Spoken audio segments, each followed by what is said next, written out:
Hello, this is Mr. Nobody coming at you with another book review. Today I'm going to talk about two books, both by the same author, Theodore Dalrymple. That's his writing name, so he had some anonymity because he worked at a government facility. His real name is Anthony Daniels, which could also be confusing since there is another famous Anthony Daniels. But he's a very fun guy. If you ever want to check him out on YouTube, he's a great storyteller. He's very charming. He's very funny. And he's very good at using humor to let you approach very serious subjects.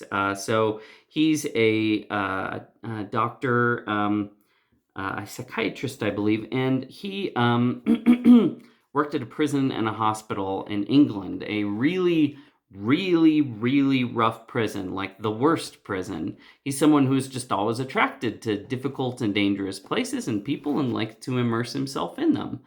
So he's someone who just seems to have an instinct to go wherever the conflict is. And so he's written a number of books, but there's two that I want to talk about that kind of go together. Life at the Bottom, The Worldview That Makes the Underclass, and Our Culture, What's Left of It, The Mandarins and the Masses. Now I'm actually going to covered this one first, Our Culture, What's Left of It, lots of his essays. This one's longer, this one's much more wide-ranging, it's a little less focused. A lot of these are just, articles that he wrote, collected. Every chapter is its own self-contained piece, and they're just sort of organized according to a generalized theme. It's a little more vague in this one. This one, is not my favorite one. The other's my favorite. I'm not saying it's not a good book, actually. It's a very good book. It's a very interesting book. It's just not as good as the other book. And it's all over the place. There's a lot of really interesting stuff in here. It's just a lot of general cultural commentary. And my wife doesn't like this book because she doesn't like the cover of it. So I'm always having to leave it around face down. So this book just falls under what I would call cultural commentary by a smart, witty person. He's a fun guy. If you just want to see something of his that he did for amusement, he has a lecture that he gave, I believe he called it Murderers I Have Known. He's a very interesting person because he's known so many murderers. Not many of us have actually spent a lot of time with murderers. In the same way, not a lot of us have necessarily spent a lot of time with people who attempted suicide. I happen to have had a number of people in my family attempt suicide. Well, actually, I've had a number of people in my family succeed at suicide, I should say. They didn't just attempt it. They were very successful. And some friends, too, attempt suicide. But Theodore Dalrymple has talked to thousands upon thousands of people who have attempted suicide. Some not very seriously, some very seriously, who they barely saved. And so you just get very interesting perspectives from someone who is in this extreme world all the time. Someone who sits around and has chats with people who have horrifically stabbed other people to death. Or literally has talked to, I think it's something like over 10,000 people who attempted suicide, because every time someone attempted suicide, they sent them to the psychiatrist. So he had to talk to them and counsel them. Now, this is the key book that I actually want to talk to, Life at the Bottom, The Worldview That Makes the Underclass. And this is interesting because you can see he's got a quote from Thomas Sowell right on the front. A classic for our times, as fundamental to understand the world we live in as the 3 R's, Thomas Sowell. And you can see how this book and Thomas Sowell's A Conflict of Visions have some fitting together, because Life at the Bottom does tread into the philosophical and the question of vision, and what is the vision that actually drives a culture. And he's asking that about the people that he's around, who've maybe not really thought very hard about that question themselves. One thing that's interesting about the people he's around, very poor, very violent, tons of criminals, enormous amounts of illegitimacy, tons of violence and jealousy, enormous amounts of drug use. And it's all just English people. It's this very confined group. There's a small minority of like Indian and Pakistani people who live in these neighborhoods that he's in, because they're very cheap. They're recently arrived immigrants. They come into them, but their ambition is to get out of them, without letting their kids actually become like the people around them. And so what it's really about is the sort of British underclass, and him saying, what are these people actually like? And so what I love about Theodore Dalrymple, and this is, if I had to summarize his approach, is he treats people like people. That is the core of his things. Like he looks at people, including murderers, including thieves, including abusers, including addicts, and he actually treats them like humans, and shows them a sort of respect that many high-minded ideological approaches actually don't do. And a lot of this book is actually about the conflict between those two approaches. So the approach of simply treating these people that he treats, who have lots of problems, as cogs within a machine or passive recipients of larger forces, he very much sees them as the most important things in their lives. He sees their minds, their choices, as the defining elements within their lives. And I wouldn't say that he ignores the relevance of these perspectives that look at these larger structural conditions and things like that.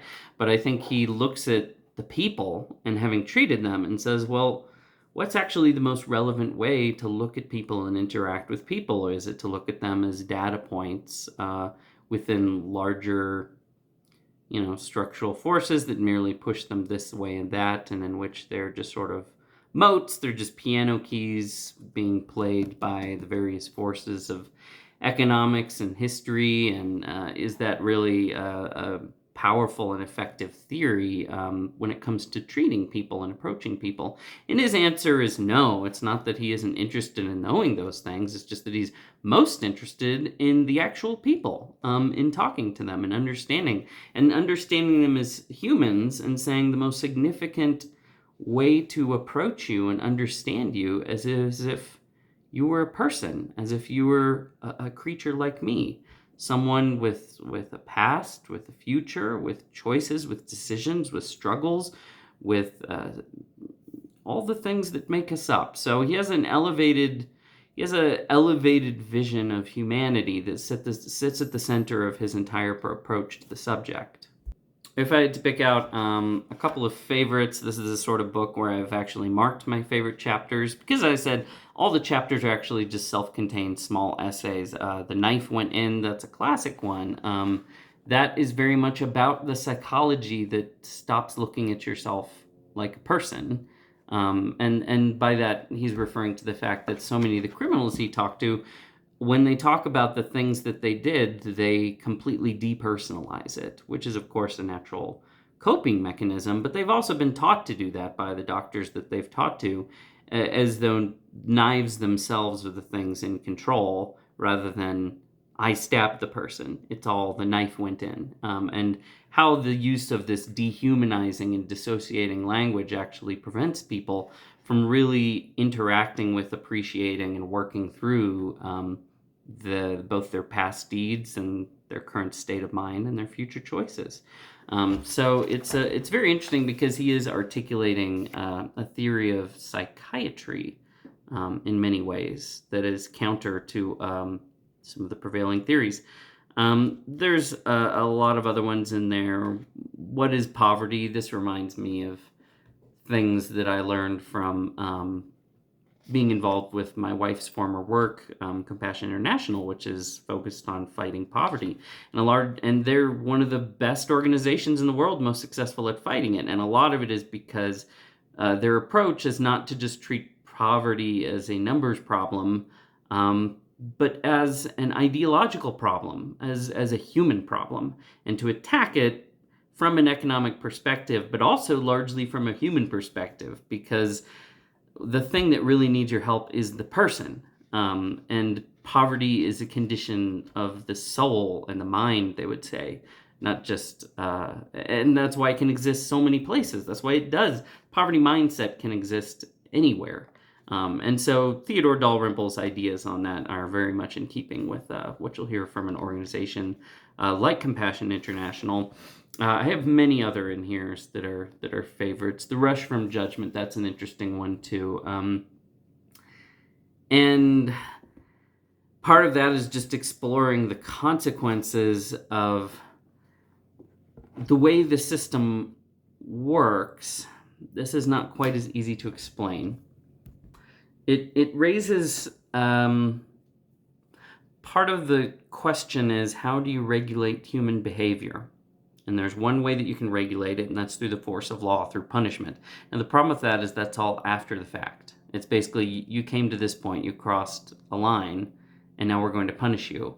But there can be an argument that, well, everything up to that point, we don't care what you did. We're not going to talk about it. We're not going to influence it. That's your business. Before that point exists all this freedom until you cross a line, and then punishment.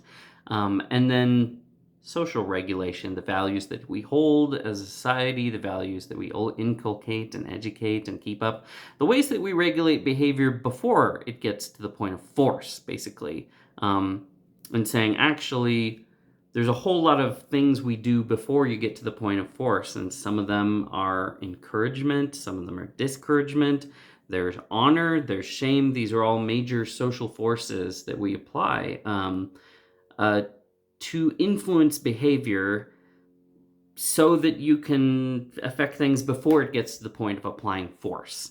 And so that is an interesting chapter because it does talk about that problem a little bit, including with the people he works with, where you have people in these situations that are clearly not going to go great, but nobody wants to get involved or pass any kind of judgment or say anything about it, and just be completely agnostic about it until they have to punish you severely for it. And so it raises interesting questions of, well, can you have an only force and only triage, only dealing with things once they become catastrophic problems culture? And how is that going to work?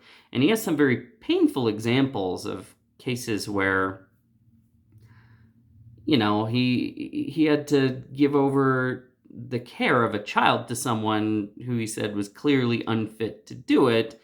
And they said he couldn't pass that kind of judgment. And then the child was killed by the people by being swung against the wall deliberately. And he's dealing with some very rough and unstable people. And of course, there are many degrees. But he's concerned with the sort of hands-off approach, particularly that is taken with these people, that just says, it's fine, we don't care. Live in ways that completely destroy your lives that we then have to be constantly treating you for when it gets to this extreme point because you've beaten your, friend or your spouse to a pulp, or you've, greatly harmed your child or yourself.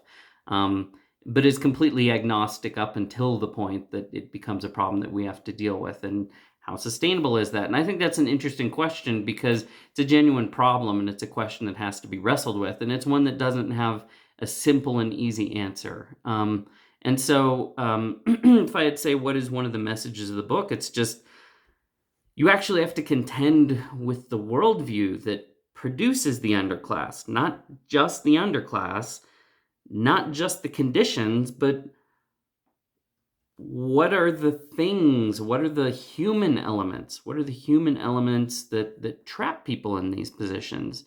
And are we actually doing our duty? Is it enough to step in with the bandages? Or are there greater obligations? Which side of things are we falling on? Are we going too far one way or too far the other way? But it's a very interesting book. I 100% recommend reading it. This is the kind of book that I started it and I just couldn't put it down. I couldn't stop reading it. I had to read the next essay. I had to read the next essay. I had to read the next essay until I got to the end. So I read it literally in 24 hours. That does not happen to me often. This is probably in the last 5 years the book I read the fastest of any book I've read. I 100% recommend it. It should be at the top of any reading list. Anyone who has any interest in culture, psychiatry, crime, poverty. It's very interesting because it does get to the deep parts of things, but it goes through very tangible and interesting stories, and his stories are fascinating. Even if all you want is just fascinating stories about what do murderers think of other murderers. It's a fascinating read. I recommend it. 100% comes with my highest recommendation. So thank you all, and that's all for today.